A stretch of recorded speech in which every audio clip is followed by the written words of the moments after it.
Hey there, ladies and gentlemen, Jens Davidson here again.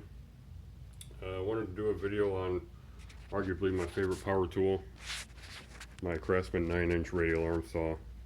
This is a vintage saw, probably 70s, 80s ballpark is when they made them, at least by the serial number.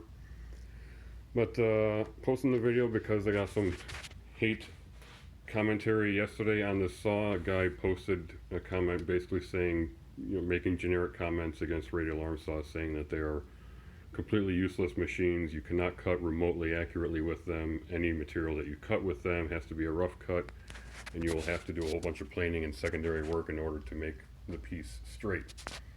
And I responded indicating that when I cross-cut material with this saw, I have to use a micrometer in order to measure the variance, and this is a good example.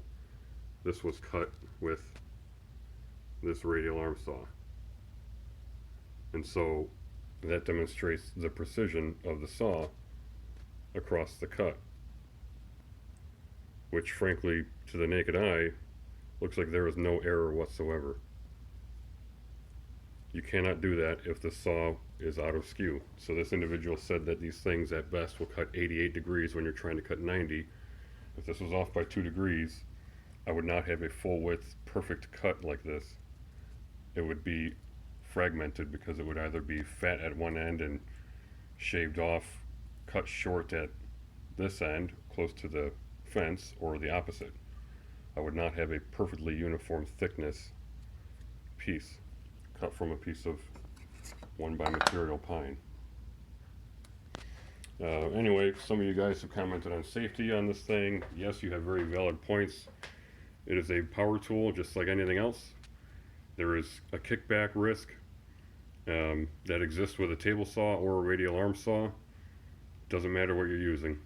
So I finally got around to making, because I saw some designs yesterday, I made up a proper push stick for a radial arm saw, so that it's designed to push material all the way so that when this vertical fence hits the blade guard, a 3/4 inch thick, actually no, I measured it for 1 inch thick, a 1 inch thick piece of material will be clear of the blade. So a 3/4 inch is plenty clear. So the point of that is this bit here is all sacrificial as I make cuts of different widths by moving the saw further from the fence, etc. This thing will get chewed up, so that's a sacrificial bit, but the rest of it is not. This is from a stick in my backyard, turned it on the lathe. Not the prettiest thing, but darn it, it's snug and it is solidly anchored. So anyway, that's a quick video. Just wanted to go over comments on this thing. If you're considering buying a radial arm saw, it is incredibly important to make sure that they are properly dialed in. So there are adjustments in the saw for every axis of freedom, every degree of freedom on the blade. So there are fine adjustments to tune the toe of the blade. There are fine adjustments to adjust the camber of the blade. And then the arm pivot. There are fine adjustments actually right here for adjusting this stop, so that when that stop is registered in the 90-degree channel, you can see there's a channel for 90 degrees and 45 degrees on either side. When this thing is locked in at 90, this thing is indeed cutting 90 degrees to your fence. And the reason why all that's fine tunable is because this fence, maybe you didn't cut these grooves that this fence is sitting in. Maybe you didn't cut them perfectly perpendicular to the arm. So if it's a little bit out, you can fine tune that thing so that this cuts absolutely flawless 90 degrees along there. And if we index the head, so now we're doing a ripping cut, cross cut. It is very important to have the camber correct, otherwise every piece that you cut will have a finite bevel to it. You don't want that, well, unless you actually want that. But if you want to be cutting 90 degrees, you want to make sure that when this thing is set to 90 degrees, there are positive stops for it, So there's an adjustment. You take these two screws off here, take this handle off, and there's a way of fine tuning to make sure that the blade is dead perpendicular to the tabletop. And then, frankly, a really important safety consideration is, in this context, I mentioned before, toe, to make sure that the blade, when you're making a cross cut here, the blade is cutting like this. It's not cutting like this. It's not, to exaggerate here, if this is my saw blade, you don't want to be cutting like that. You want to be cutting like this. If the toe is out on the blade, this is an 1/8 inch kerf blade. If the toe is out, you'll be making a wider kerf than 1/8 of an inch because your blade is askew. So there are 4 bearings underneath these covers, and by adjusting those 4 bearings, you can bring in the toe to be perfectly zero.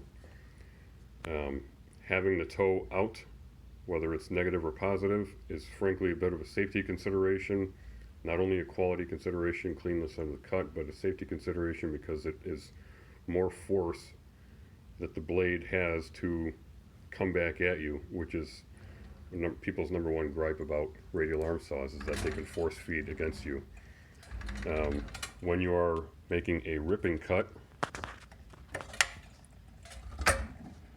blades like this, having the toe, what I would consider positive toe, the front of the blade, positively pressing your material, your workpiece, up against the fence, you're going to have some serious burning on there, and there's going to be a significant force to kick back, and so you'll have to fight all the harder to make sure that you're pushing your material all the way through.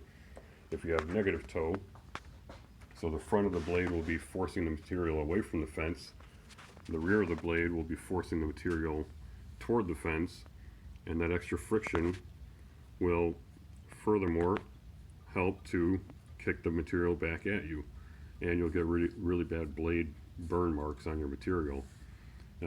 So it's incredibly important to have the toe dialed in flawlessly. So when we are dealing with the saw at a ripping position like this, the toe adjustment with the bearings that are up here, it's really going to just adjust the carriage like this.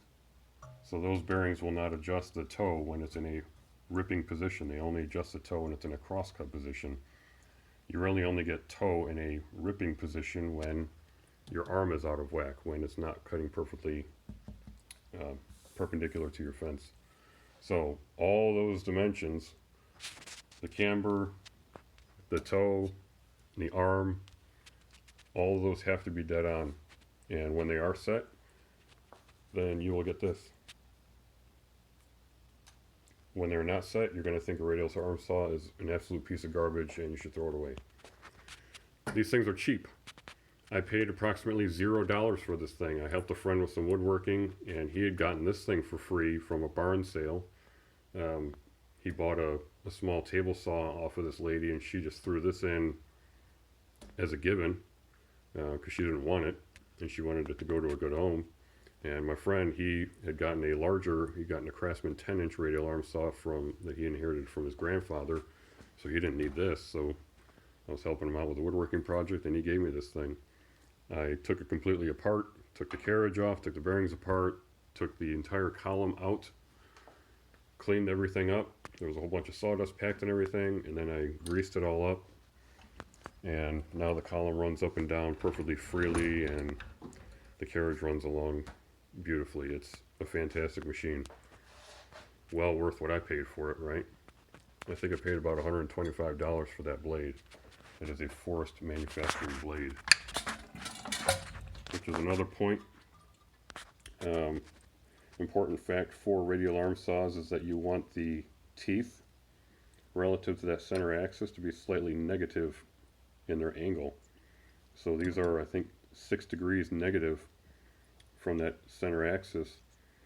Most circular saw blades, which is what this thing actually had when I got it from my friend, they have a very positive, so the tooth is coming very aggressively down like that. and that just makes it all the more aggressive to force feed into the material.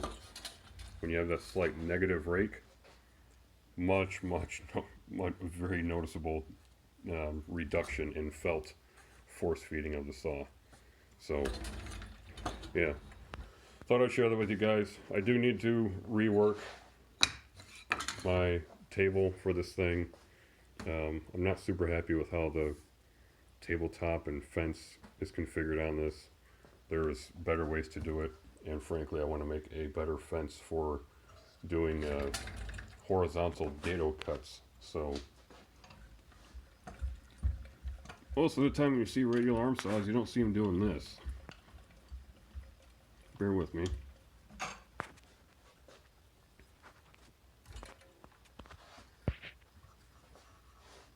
Just take the dust guard off here. I'm going to pull the safety lock out so I can't accidentally turn this thing on.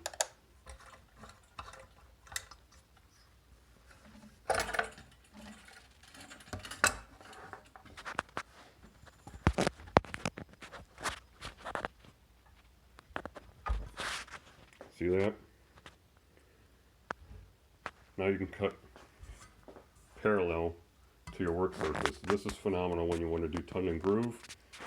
I use that configuration to cut these for my drawers, both of them, the female end and the male end, and obviously you can see that came out a very nice fit. Very happy with that. So put a dado stack on here, and yeah, the versatility of this tool is absolutely incredible. But anyhow, I want to make a fence where I can have this thing rested back against, safely away from the column, because the blade can't hit the column there. So safely away, and have a fence where this is only sticking out, you know, a fixed distance, like a ½ inch or something like that, so I can run my material along and safely rip a dado in something without risking my hand being anywhere near the blade. But that's going to be a later project, so I'm going to call it there. I really appreciate you guys watching. Try to give these things some love. They are fantastic tools, and there's such a wealth of them out on the market because there's such a bad rap for them when you have it properly tuned up. This is a phenomenal machine. Oh geez, one last point I wanted to make. The reason why this thing's especially phenomenal for me is I don't have a huge shop. If you look around, it's only like 12 feet to that wall, and this wall here to back is maybe 25 feet, something like that. I think it should be about 25 feet or a little less. I don't have room for a table saw because the table saw requires an outfeed table. The outfeed table's got to be about, you want it to be about 4 feet long. The table saw itself, you need to have a good 8 feet of clearance on either side to accommodate, you know, ripping sheet goods. I don't have that kind of space. I just don't. Well, with this thing, if I'm doing a cross cut, my material is oriented left to right. If I'm doing a ripping cut, my material is oriented left to right. I only need clearance on the left and right of the saw. I do not need any clearance in front of it. So, alright, I'm done now. Thanks again for watching. Please hit that like button and subscribe, and we will see you on the next video. Bye now.